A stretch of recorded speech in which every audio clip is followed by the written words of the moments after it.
WJR.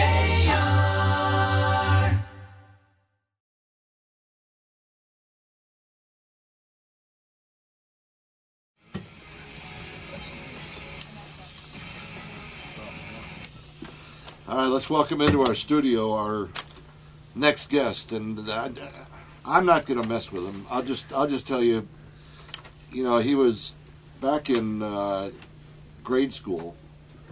He wasn't a big sports star or anything. He played tuba in the band. Okay, it's a true story.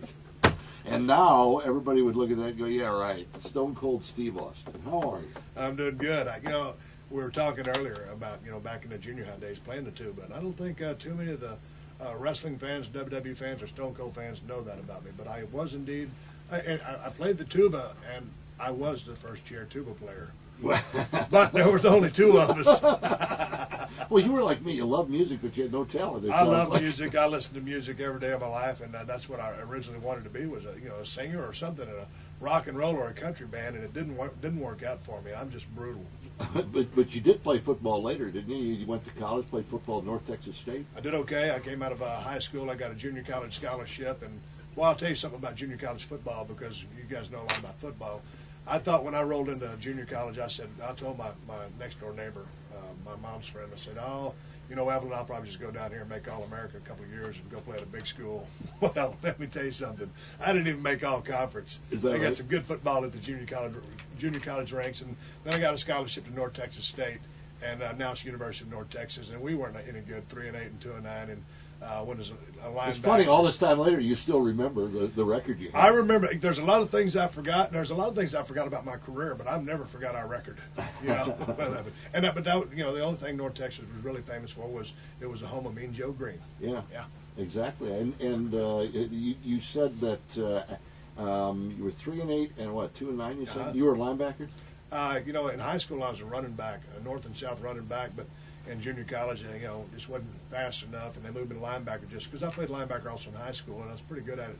But undisciplined, I didn't have any discipline, and kind of ran around too much. And my first year in North Texas, I blew my left knee out, rehabbed it, and the next year I came back.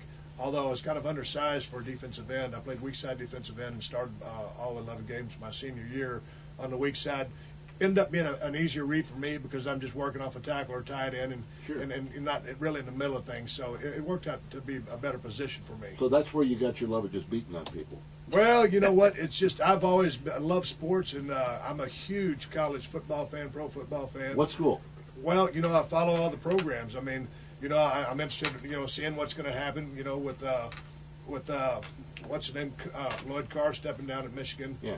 Seeing what's going on over. We're anxious to find out. Well, I know you are, and seeing with letting what's his name go over at Nebraska, and to see how Tressel and the guys at Ohio State do against Miles and the boys from LSU.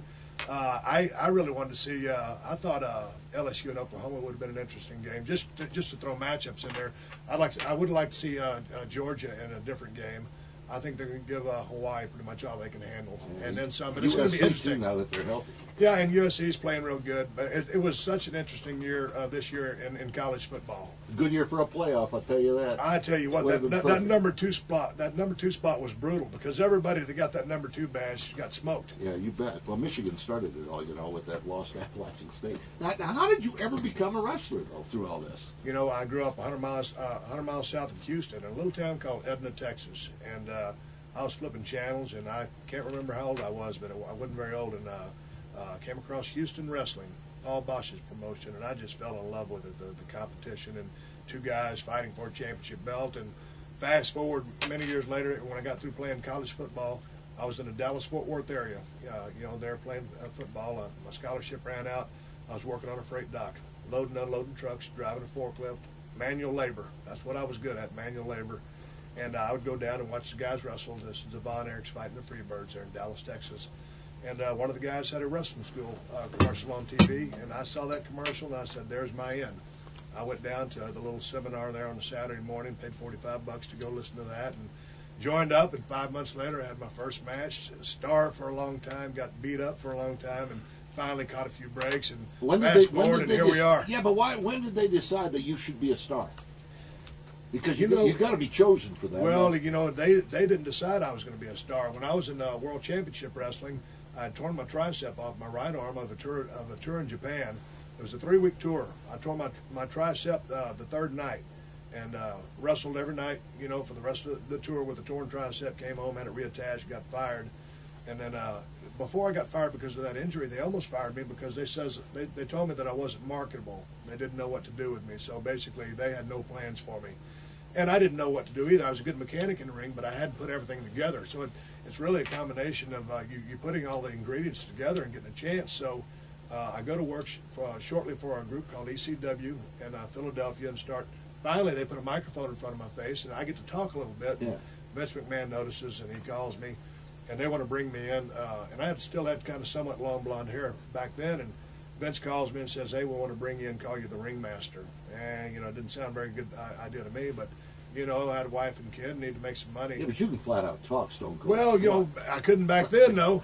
So anyway, I don't want to drag this story out, but I went up there and I had a buzz. You know, they wanted me to change my look, so I kind of buzzed my haircut like Bruce Willis in Pulp Fiction back in the day.